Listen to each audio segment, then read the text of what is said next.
everybody, and welcome to 2ZQ Hot Takes, where we discuss issues both big and small.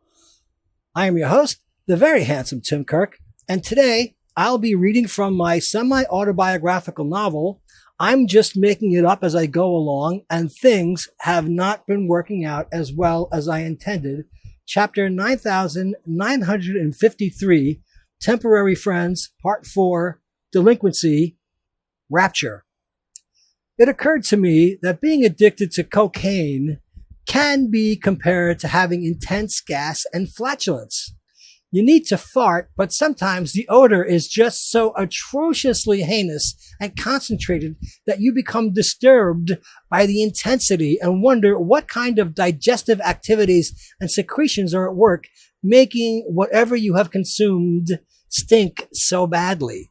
You think you can get away with a few small farts in another room and it will go unnoticed, and you can act casual when you enter the next room, but it is so horrible and smells so bad and will not dissipate into the atmosphere. But it seems to have permeated the fabric of your clothing and will not leave your body. It seems to form a cloud that just lingers and repulses everyone in proximity to you. You don't possess the perspective to know that just because it isn't as terrible as it was at first, it is still quite obvious to anyone near you. And when you enter any room, it follows you around and everyone makes a sour face like James Finlayson in a Laurel and Hardy short. Most people courteously avoid you, but some will point blank confront you and tell you that you stink and aren't fooling anyone. They are doing you a favor, and you still stink. P.U. It's that obvious. That being said, it is difficult for me to withstand anyone claiming I'm honest to a fault, the fault being actual dishonesty. If you ever feel the need to make that distinction, I have qualms about placing any trust in you. I am always taken aback whenever anyone says, to be honest with you, because it implies that up until that very moment, they have not been honest with me, and I can never believe anything they say again. How will I know when they are being honest, dishonest, deceitful, or anything but honest? Be honest. You don't have to spill your guts or anything like that. But come on now, don't imply that you lie as a matter of course. And as you say this, everyone is thinking, ooh, what a giveaway. And you just might be unaware.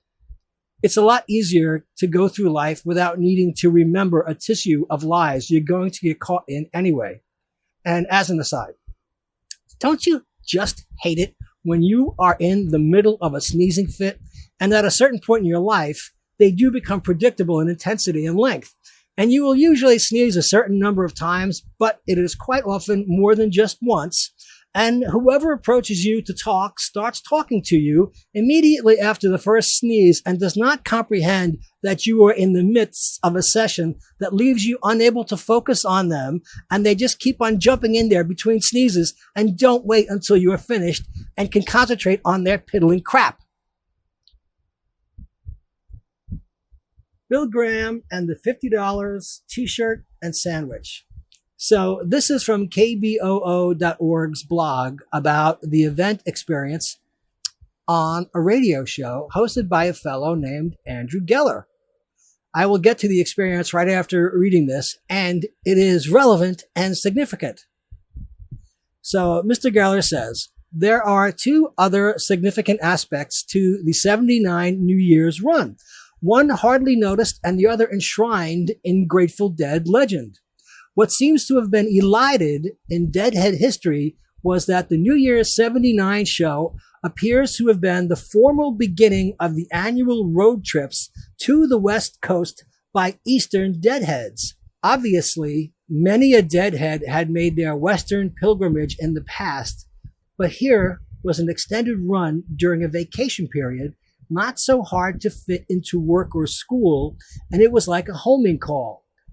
I went to all 5 nights in 79, and each night there seemed to be more and more people from outside the Bay Area. They gave each successive night a livelier feel, as the high-energy Easterners saw the whole event differently than us locals.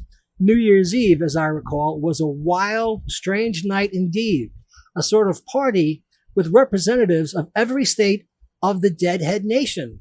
This phenomenon only became more pronounced with each passing year, but I recall New Year's Eve 79-80 as having a very strange, rowdy vibe, as if something was in the water, which it very well could have been. ... So, to the story. I was further regaled with stories of my titular chef friend and his friend, and maybe others. And I don't know if it was because of acid, heroin, or possibly a combination of the effects of both, or cocaine, or whatever. And please understand that titanic consumption of weed was just always implied. But this is the Bill Graham New Year's Eve 1979 Grateful Dead story. I do know that at the Oakland Auditorium, the promoters screened Animal House and the Blues Brothers were the opening act. Talk about a great show. How do you start something like that? Man, is that fantastic? My friend told me that he and his friends, because there were others with them, dressed as the burnt out ragamuffins they were, because they were scuzzy little water rats, would scam everything they could anywhere they could. It was in their nature, and it kept their scamming skills up as high as they desired, something they seemed to perceive as a desirable character trait. They never corrected others if their misconceptions about them worked in their favor, ever. They went to the Oakland Auditorium in San Francisco to see a Grateful Dead New Year's Eve show in 1979. Actually, it was 1979 to 1980.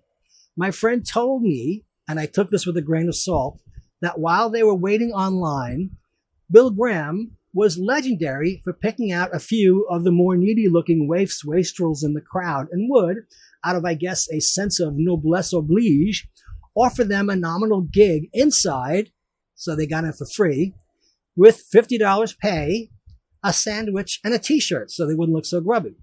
As the story goes, they were selected by Bill Graham. He told me that the both of these guys I'm really focusing on, are about 5'4", 5'5" or so, both with long braided ponytails, were both running around the venue pretending to be playing cops and robbers and had water guns. The water guns were dosed with LSD and they were giving it to any people in their seats who wanted to be dosed while pretending to be playing cops and robbers. Okay. Son of a bitch, I saw that show on PBS, and if you look really hard, you can actually see them scampering about the fringes in flashes here and there. No explicit confirmation on the acid administration, but damn it, they were there. And Mr. Geller's recollection reinforces and confirms the story a little bit. Anyway, but damn it, they did do the things they said, as unreal and as unlikely as every claim seemed to be, especially coming from these little runty hippie kids. So, their wild ride had already begun, and this was a component. Where they got the temerity or audacity to pull these stunts off, I don't know, but they had chutzpah. I was also told that sometime after March 24th, 1980, which is a specific date, before they got a hold of their pot-growing headquarters mansion in the hills of Santa Cruz, a number of them shared an apartment in downtown Santa Cruz, which is a pretty town. For those of you who don't know, Santa Cruz is part of the Monterey Peninsula area with Capitola, SoCal, Monterey, Carmel, and Santa Cruz. These guys were hardcore junkies by then. Now, March 24th, 1980 was the premiere date for Dateline with Ted Koppel. Keep this in mind. I was told that they felt it was convenient to be downtown because it was easier to receive and sell the drugs from the apartment, but only for a short time before they would be busted. They told me that they liked to while their time away in between heroin deliveries by drawing and re-injecting their own blood from syringes because they loved the sensation. They also told me that they were convinced that 2 pigeons that would occasionally land on the windowsill outside of their apartment were actually CIA spy pigeons that were sent there to spy on them. This is what heroin does to you. And that they believed they could speak and comprehend pigeon to and from the pigeons. and they magically deduced that the pigeons were spy pigeons. And he gave me an example of pigeon, which sounded like cooing like a pigeon. Anyway, they parted ways one day after this other fellow, not my friend, the titular chef, somehow became convinced that Ted Koppel, the Ted Koppel, the host of Nightline on ABC, was actually the reincarnation of Adolf Hitler, and that he was sending this guy, not my friend, coded messages during the broadcasts telling him that Ted was going to murder him. Really, he became so unswervingly convinced that not only was Ted Koppel going to murder him, but that he needed to take swift, urgent, dire action to safeguard himself, and his plan was to rob 9 banks in one day in San Francisco and make off with the loot and be secured from murder by Ted Koppel. Oh, really? Yep. And he did exactly that. And he was caught. And he called the place we lived in from prison, where he was sentenced to life on pretty frequent occasions. I would answer the phone, and the 2 guys who lived with me would make the big miming, no, no, and wave their hands and indicate that they were not there with wide eyes and big facial expressions and big hand gestures. So I said they weren't there all the time. After hearing the why about his prison sentence and being frustrated with patiently answering his calls on a repeated basis, he called one day while they were both out, and I told him that they were having lunch with Ted Koppel. The line went silent. So that was kind of true. He never called again. When I told them, the other 2 guys were ecstatic. And again, we were doing at least an 8-ball to a quarter ounce every night. And I never paid a cent, ever. The same guy, reportedly, the bank robber, was such a heavy heroin mainliner that the vein strength, due to far too many track marks, meaning the structural integrity on his arms, were weak. And by this, he had shot up so frequently that they were fragile. And because of the drug addiction, his immunity was compromised, so the veins never quite healed the way a simply shot in the arm person might. It's weird to think of junkies taking up the same space as non-junkies in the outside world when they spend so much time retreating from it. But this guy went along with this group of friends, all junkies and hardcore drug users, because they were also post-adolescents, to amusement and water parks. Imagine yourself at a wet and wild water park on a sunny day, and everyone is vivacious, outgoing, energetic, sporty, sun-kissed, athletic, and engaged, and suddenly the groovy ghoulies show up. The bank robber was one of the gang, and when he went on one of the water slides, he made it down to the shallow end of the pool at the end of the ride, and people let out screams and shrieked as they ran away.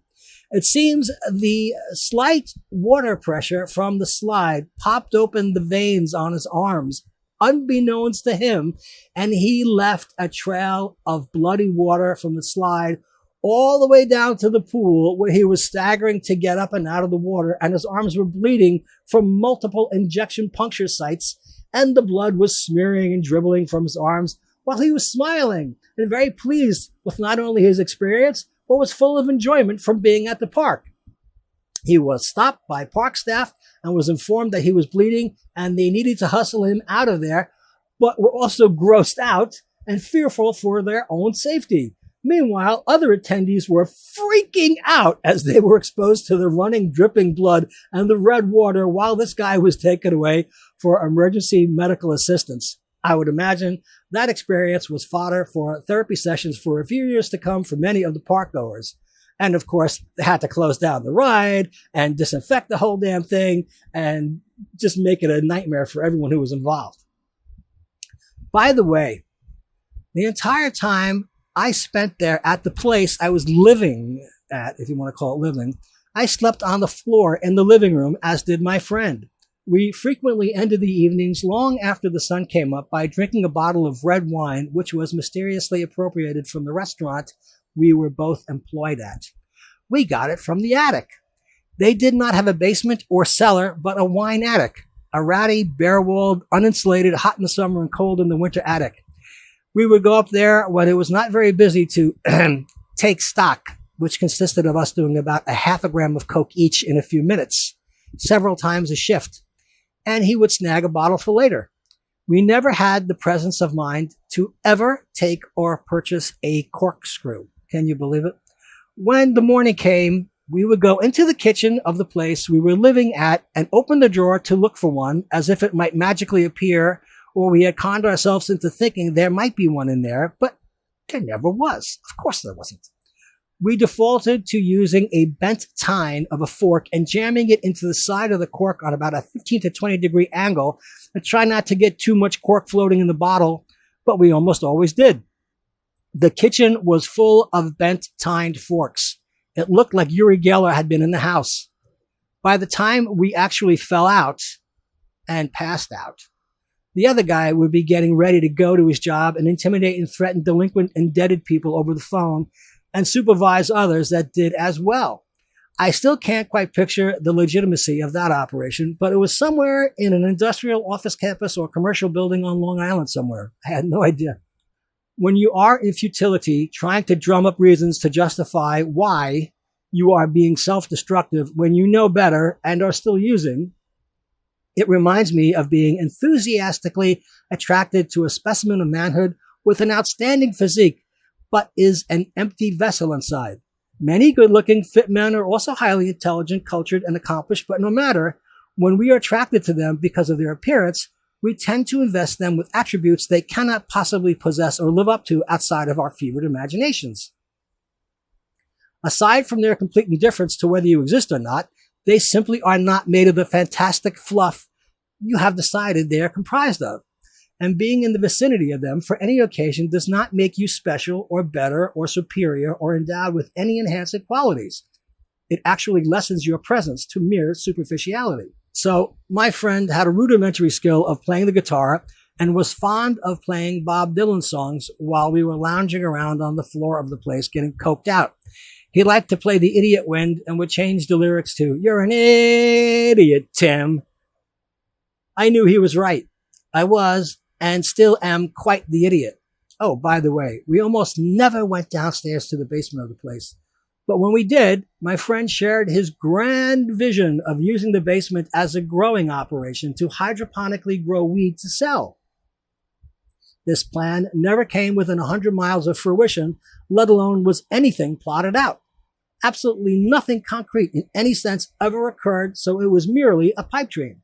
But if he had succeeded in obtaining the materials needed, especially in those days, he would have drawn attention to our address due to deliveries of, especially then, illegal materials and the incredibly high electricity and water usage grow operations required back then. So this was not a realistic option, ever.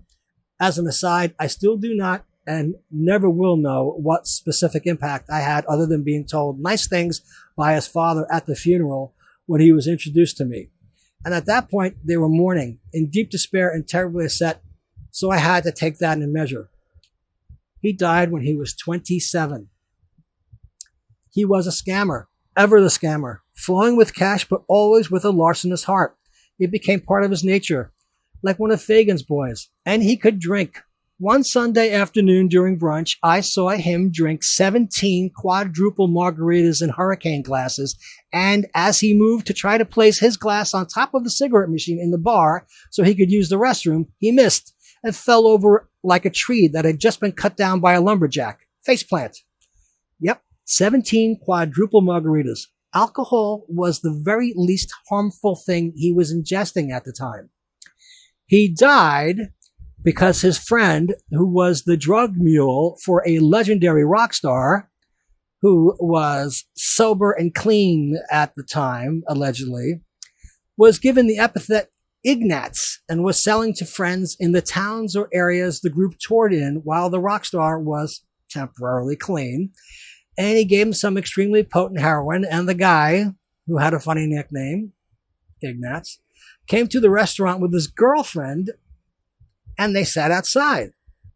The girlfriend was also a junkie and could not stomach her food, so she vomited prolifically on the concrete under the grape arbor and was taken out in between two sets of arms to a waiting car. My friend subsequently overdosed and died by himself in the subletted basement apartment of a house a coworker and his fiancée were renting. I'm going to close by saying I am eternally grateful to one fellow who confronted me at the door of the, let's say, residence I was living at, if you could call it living, the center of the drug operation, and he was doing the right thing by staging a one-man intervention at the door of the place. I was angry and resentful as he spoke to me, but after he left, I got to look at myself in the bathroom mirror as I prepared to go to work for the evening, and not only did I look like death warmed over, but my chest was concave.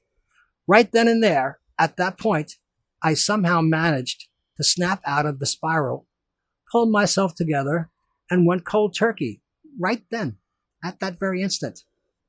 Enough was enough. I decided that I wanted to walk in the sun, and that was it.